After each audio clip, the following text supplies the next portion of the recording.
आज आपण गाजराचा हलवा बनवताना हलव्याला छान अशी खमंग फोडणी दिलेली आहे। तर खूप छान खमंग टेस्टी अप्रतिम असा हा गाजराचा हलवा आज मी बनवणार आहे। रेसिपी शेवटपर्यंत नक्की बघा। माझ्या चॅनलवर नवीन असाल तर सबस्क्राइब करून शेजारील बेल आयकॉन प्रेस करा, म्हणजे अशाच नवनवीन रेसिपी तुम्हाला शिकायला मिळतील। तर चला मग रेसिपीला सुरुवात करूया। इथे मी केशराच्या काही काड्या घेतलेल्या आहेत आणि वेलची छान कुटून घेतलेली आहे। 4 ते 5 वेलचीचा वापर मी इथे करणार आहे। अर्धा किलो गाजर आणि त्याचबरोबर 2 बीट मी इथे किसून घेतलेले आहे। तर कढई आपण मीडियम गरम केलेली आहे, त्यामध्ये गाजराचा किस संपूर्ण घालून घेऊया। त्यानंतर जे बीट मी इथे किसून घेतलेलं आहे ते मी इथे ॲड करत आहे। तर बीट मी अगदी बारीक न किसता नॉर्मल जाडच किसलेलं आहे, तुम्ही तुमच्या आवडीप्रमाणे किसून घेऊ शकता। तर छान असं आपल्याला हे मिश्रण मंद गॅसवरच परतवून घ्यायचं आहे। तर आपण गाजर आणि बीट परतवताना तुपाचा वापर नाही करणार आहोत।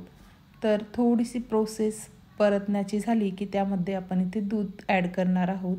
तर मी इथे अर्धा लिटर दूध घेतलेलं आहे। तुम्ही दूध जर तुम्हाला कमी वापरायचं असेल तर तुम्ही काही पाण्याचा देखील वापर करू शकता।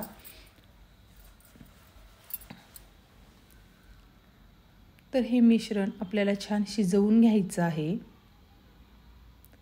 इथे मी झाकण ठेवून एक 6 ते 7 मिनिटासाठी मंद गॅसवर छान असं गाजर आणि बीट शिजवून घेतलेलं आहे। तर तुम्ही बघू शकता छान असं आपलं हे मिश्रण शिजवून थोडंसं घट्ट होत आलेलं आहे। आणखी 6 ते 7 मिनिटात छान असं हे मिश्रण आपलं घट्ट झालेलं आहे। गाजर आणि बीट अगदी एकजीव झालेलं आहे। आता आपल्याला या स्टेजला गाजराच्या हलव्याला फोडणी द्यायची आहे, म्हणजेच आपल्याला तडका द्यायचा आहे। तर मी ते काही बदामाचे तुकडे घेतलेले आहे। तुम्ही बदाम, काजू तुमच्या आवडीप्रमाणे ड्रायफ्रूट्स इथे यूज करू शकता। मी फक्त बदामाचे काप करून घेतलेले आहे। फ्राय पॅनमध्ये मी तूप घालून छान असे बदाम फ्राय केलेले आहे आणि मस्त असा खमंग असा तडका मी इथे हलव्याला दिलेला आहे।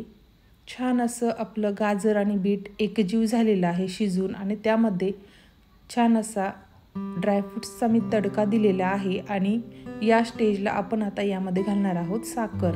तर मी इथे 400 ग्राम साखर घेतलेली आहे। तर साखर घातल्यानंतर आपल्याला अगदी मीडियम गॅसवरच हलवा आणखी शिजवून घ्यायचा आहे।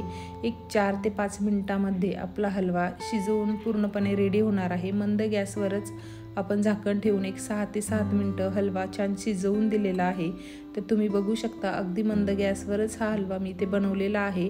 हलवा तुम्ही जेवढा जास्तीत जास्त कमी वेळ आणि कमी गॅसवरती जास्त वेळ शिजवाल तेवढी त्याची टेस्ट ही अप्रतिम येते। तर अगदी मंद गॅसवरच पुन्हा मी एक 4 ते 5 मिनिटं हलवा शिजवत ठेवला होता आणि तुम्ही बघू शकता अगदी छान असा अप्रतिम स्वादिष्ट असा आपला गाजर बीटचा हलवा इथे रेडी झालेला आहे। तुम्ही देखील ही रेसिपी नक्की ट्राय करा। तडका हलवा म्हणजेच हलवामध्ये अगोदरच ड्रायफ्रूट्स न घालता छान असा तडका ड्रायफ्रूट्सचा देऊन तुम्ही देखील हा हलवा नक्की बनवून बघा। अगदी अप्रतिम अशी टेस्ट या हलव्याची झालेली आहे।